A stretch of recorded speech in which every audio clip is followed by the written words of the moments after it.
this video I'm going to show you how to build an insulated base for this shed.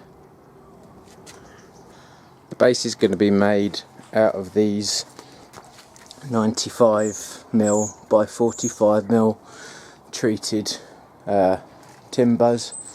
I've got 9, I probably won't need them all. And I'm going to insulate it with this Celotex board. It's 50mm thick. It's going to be laid on this paved area here. It doesn't look very pretty, but it is level. There was a shed here when we bought it. It was a kind of bird coop thing. It was horrible. So there's kind of the last remnants over there from where I cleared it out. So this is where it's going to go. The shed or summer house itself is a 7 foot by 5 foot. I'm going to measure the dimensions of the shed exactly. I have got some plans, but I want to check it, and then I'm going to build the base so it sits exactly under the size of the shed. I think this shed's probably a bit too short, so I'm going to at some point do something to lift it higher, but first things first, I need to get the base built. I've clamped together the ends of the shed and measured from one side to the other. It's 205 centimetres. I've got the other panels are going to butt up to it like this, and the frame's 28mm, so I've got to add 28mm to this side and 28mm to this side, so it's 205 centimetres plus 28mm times 2, so it's about 211 centimetres. The Celotex just hit me. So yeah, it's about 211 centimetres. I'm going to check it against the plans, but I'm going to use one of the timbers to go across the back and the same length along the front, and then I'll have a number going at intervals between to hold it together. So that'll be the base.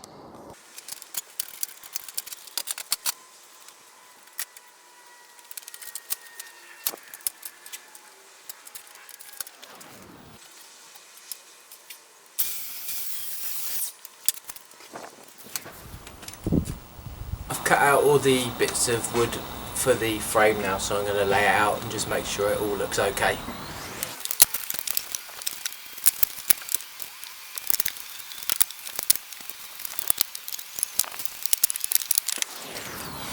So that gives you a rough idea of what the frame's going to look like. I've actually cut these too big. I need to cut a bit off them in order for the centre of the joists to be at 400. I've actually cut them too big, so I'll have to trim them down now. After I put the frame on the paving slabs, it became quite obvious that the floor wasn't going to be level enough on with the slabs, so I've ripped them all up. I've moved some across to still give me a path up to the garage, and I've used these little platforms that are adjustable in height that I'm going to put the frame on. I've put a weed-proof membrane underneath to stop the weeds coming through, and around the edges I'm going to use pea shingle to make French drain as well, so hopefully it will prevent water splashing on the bottom of the base. I'm going to use the broken up paving slabs just to distribute in between the little platforms, just to, well, one, so I don't have to take as many to the tip, and two, just to bed the ground down a bit more and stop the weed-proof membrane shifting about. These are the little platforms I was referring to. I got them from Wix. They were £30 for 10. They're really good in that you can, by rotating them, extend the height from 50mm to 80mm. They'll hold a metric ton of downward pressure as well, so they'll be more than sturdy enough to take the weight of the shed. I'm going to screw the frame together, and I've marked where on each end I'm going to put the pilot holes, so I'll pilot them and then screw them to the rest of the frame. Put the pilot holes in.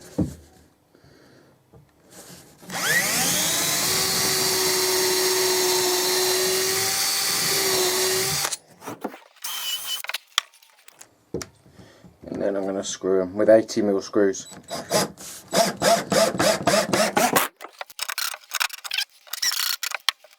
I've screwed together the outside of the frame and laid it on the pillars, adjusted the pillars and checked it for level. I've also checked that this distance is the same as this distance. I just kick the end to square it up. You can use Pythagoras' theorem, a squared equals b squared, a squared equals b squared plus c squared if you really want. But I just measured each end and kicked them till they got level. So I'm going to put the rest of the frame in now. It's all square. When you're screwing other bits into the frame, there's a risk it can move out of square. So I've just screwed scraps of wood to each corner to brace it and stop it moving out around. It won't move out of square now. So I can screw in the other bits. Base is fully framed now and all level, so I can get ready for putting the insulation in the little sections of the base. I'm going to rip down some of the timber that I've used for the frame to make little platforms to rest the insulation on. I'll show you what I mean in a second.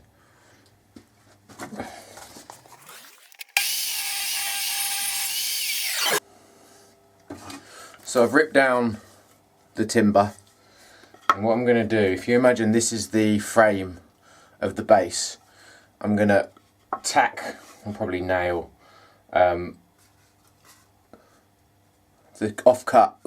strips that I've cut along the bottom of the frame, and then the idea is the insulation sits on the top like that, so that will be the top of the so this will be the floor on this side, and the insulation will just sit like that on top of the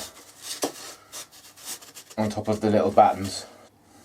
I've screwed the strip to the bottom, and the insulation will sit like that on top all the way around. So that's exactly flush with the top, which is good, and that's what it looks like on the bottom. So that's going to go all the way around. So now I've got to cut down all these strips and then cut all the insulation and slot it in. I've ripped down all the strips that I needed from the timber for the frame, so now I'm going to tack them all on. So I'm going to use my finishing nail gun to tack these to the bottom of the frame, so the Celotex insulation can sit on top.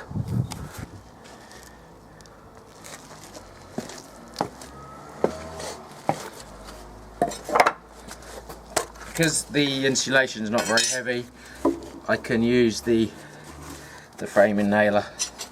You could screw them or just nail them yourself by hand, but because I've got this, might as well use it.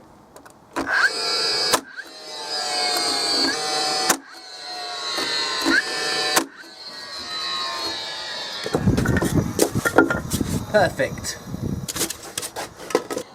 I've now attached all the strips of wood to the inside of the frame, so it's ready for the insulation to be cut and placed on top. I've cut the first piece of insulation, now I'm going to drop it in.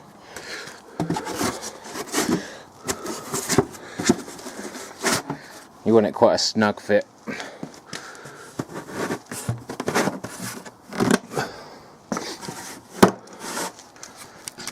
It took a bit of persuading, but that's the first bit in. I've now filled all the gaps with the Celotex 50mm insulation, and I've also, where there were some bigger than ideal gaps, I've filled it with insulating expanding foam. So I'm just waiting for that to cure and go off, and then I'll cut it all flush, and it'll be ready for taping over with aluminium tape. To tape over where the insulation joins the wood and meets up, I'm going to use this aluminium foil tape. It's got a paper backing, you just peel it off. I got it, I think it's 100mm wide, so it's wide enough to go over the joist, see the side of the joist, like that, like you can see, and still cover the insulation. So what this will do, this will create a vapor barrier to stop any moisture coming up through the bottom of the shed base. So when I lay the floor over it, no moisture will be able to get towards the floor. When I insulate the walls as well, I'm going to use the same stuff, and hopefully the same principle will apply. I've taped up all the joins now across the whole base, so you can see where the tape's gone across. So it's on the side of the frame, and it's on the insulation, and where it joins across, you can see it goes all the way. So I've taped all the way around it, so that's ready now for the floor to go on top, and then build the shed. I'm gonna do all that in a separate video. That's the end of this video on how to build an insulated shed base. I hope you found it useful. If you did, please give me a thumbs up. If you didn't, give me a thumbs down. If you give me a thumbs down, please add some comments and tell me how I can improve it. If you did find it useful as well, feel free to give me some comments on how to improve it. I'll put some links on at the end for where I got all the bits and pieces and what I used. So hopefully that will help you if you're going to do this yourself. Thanks. Bye bye.